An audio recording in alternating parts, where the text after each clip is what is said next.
3, 2, 1, launch!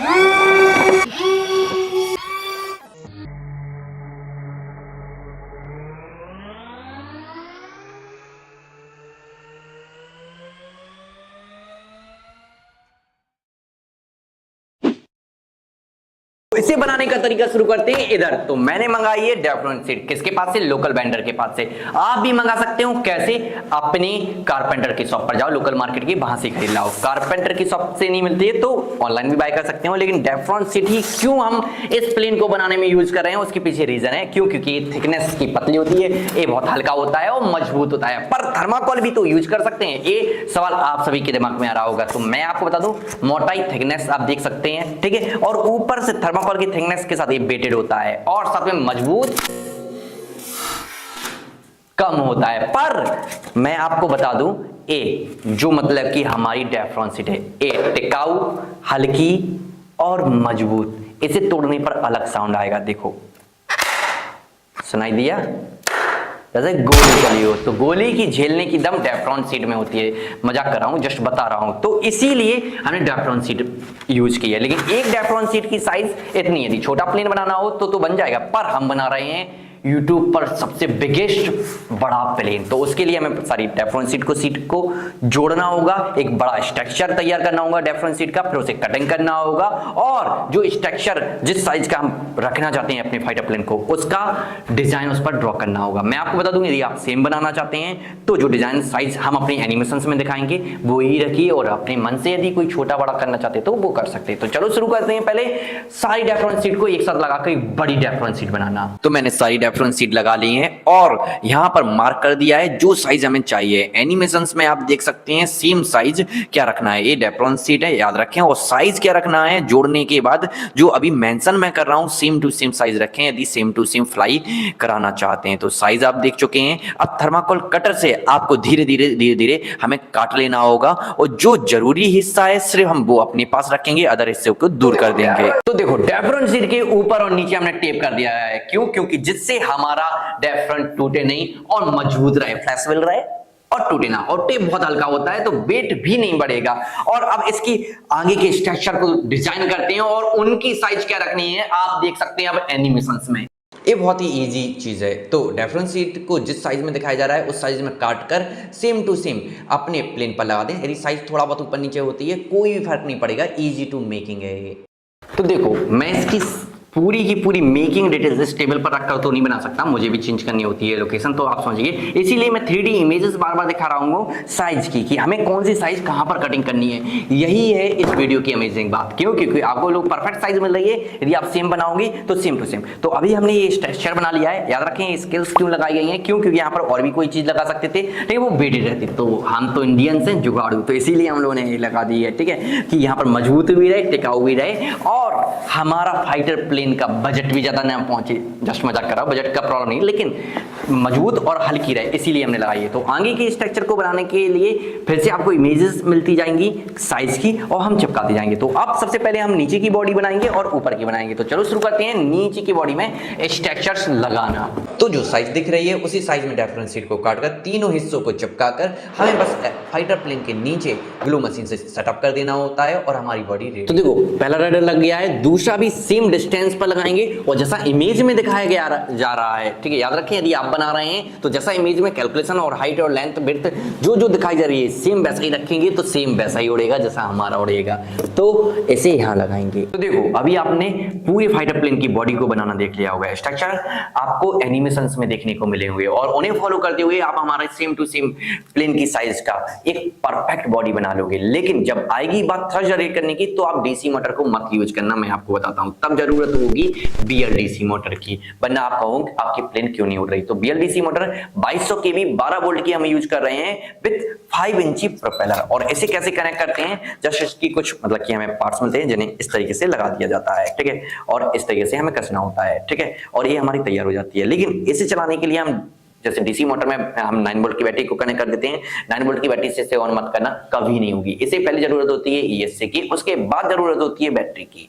तो 30 ampere की ESC का यूज करेंगे हम।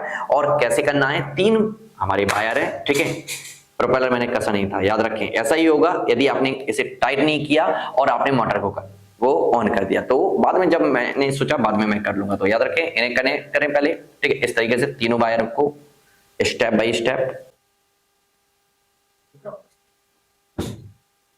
ए हो गई है हमारी कनेक्ट, ठीक है। इस तरीके से हमें कनेक्ट करना है। उसके बाद हम अपना सर्वो टेस्टर से इसकी स्पीड को कम तेज करेंगे और अपना बैटरी कौन सा यूज करना है, 9 वोल्ट नहीं, हमें लिथियम आयरन बैटरी यूज करना होता है।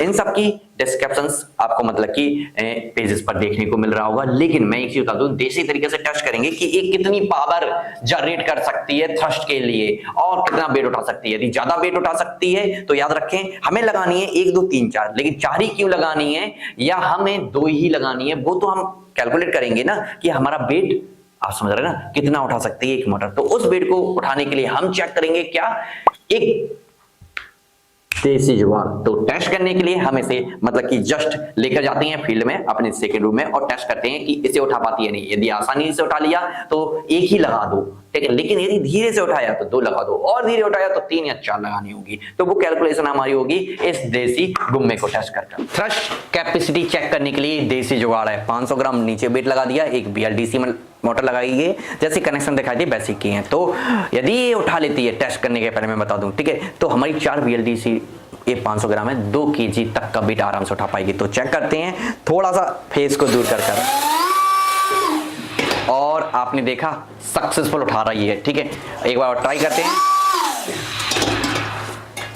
मतलब एक BLDC 500 ग्राम, 4 BLDC से हमारी कैलकुलेशन 2 kg की हो जाएगी और 2 किलो से नीचे का हमारा वेट होना चाहिए एरोप्लेन का, और फिर वो सक्सेसफुल फ्लाई करेगी। कनेक्शन कैसे करने हैं, जैसे इसके कनेक्शन किए हैं ऐसे ही 4 कनेक्शन, 3 कनेक्शन और करने होंगे, ठीक है। और स्टेप बाय स्टेप जैसा एनिमेशन में दिख रहा है एरोप्लेन में 1 2 3 4 BLDC मोटर को कनेक्ट कर देना है। तो देखो अभी आपने BLDC मोटर की वर्किंग तो देखी होगी। सेम हमने 4 BLDC मोटर लगा दी है विद प्लाईवुड। प्लाईवुड की एनिमेशंस आप में देख सकते हैं कि कैसे मैंने इसे बनाया है। ये क्यों बनाया, यदि विंग्स पर डायरेक्ट BLDC मोटर लगाई तो इतनी थ्रस्ट से हमारे विंग्स टूट जाएंगे, इसीलिए मैंने ये लकड़ी का मतलब कि प्लाईवुड का एक छोटा सा ढांचा बनाया और उसे यहाँ पर सेटअप कर दिया। अब सेटअप करने के बाद हमें अपने BLDC मोटर के कनेक्शन को बस रिसीवर में देना होता है और हमारा एरोप्लेन तैयार हो जाता है। कैसे देना है, हमारी BLDC मोटर के कनेक्शंस अब आप एनिमेशन में देख सकते हैं कि हमारी कनेक्शन BLDC मोटर के किस तरीके से रिसीवर में जुड़ते हैं।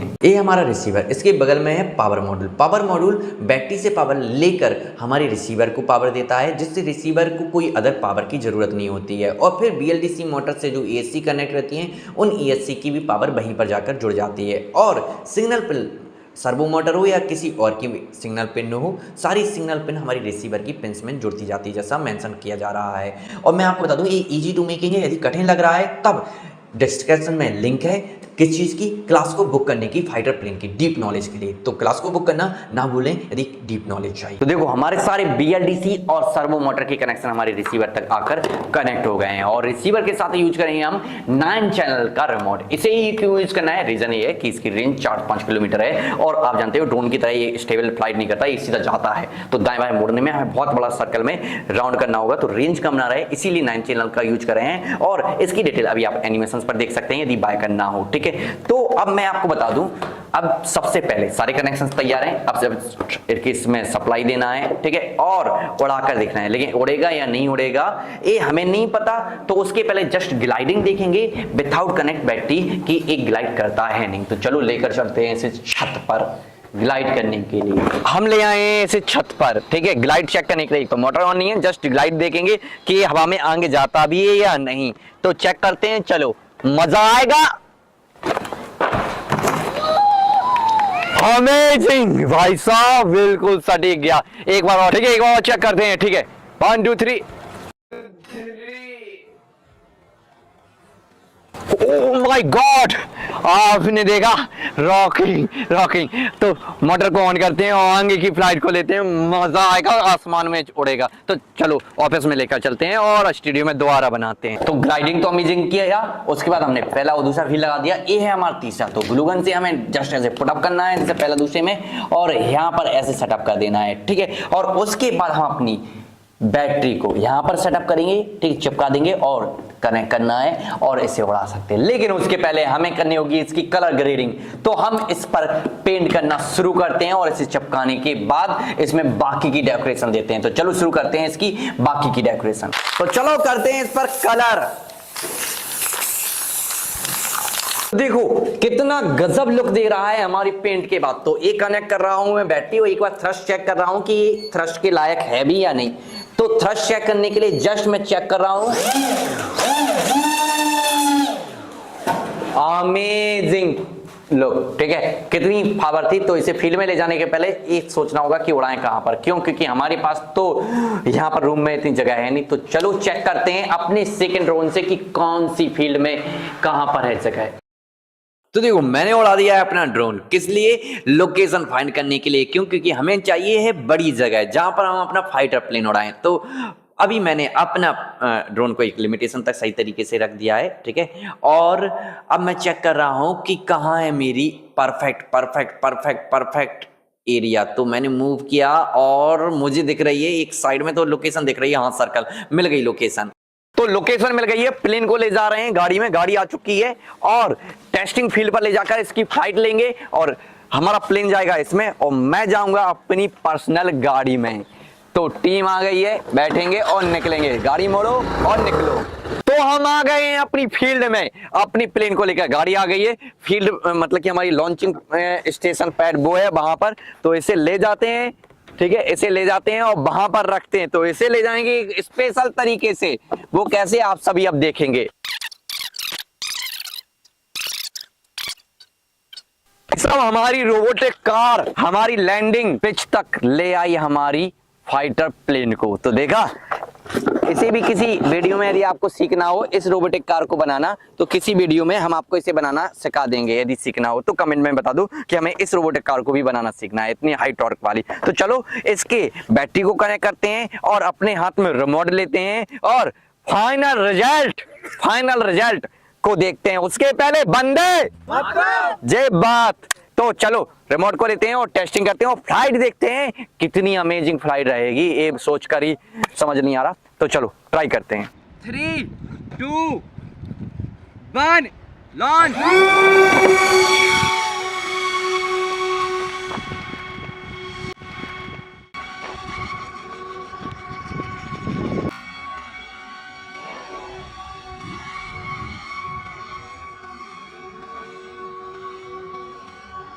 तो देखो बस जस्ट हमारा क्या हुआ, हमारा थोड़ा सा व्हील लैंडिंग के टाइम पर मतलब कि डैमेज हो गया, ठीक है। बाकी का हमारा सब था। और मैं आपको बता दूं ये विंग्स चिड़िया बन गए थे, बाज बन गए थे। क्यों? क्योंकि थोड़े से पतले थे, ठीक है, थोड़े पतले थे, इस वजह से तो इन्हें थोड़ा मोटा करते हैं, अपडेट करते हैं, ठीक है, मतलब अपडेट करते हैं इस पूरे प्लेन को, दोबारा यहाँ लाते हैं और थोड़े कलर ग्रेडिंग अच्छा करेंगे इस बार कि इसमें और रहे दम। तो चले चलते हैं इसे अपडेट करने।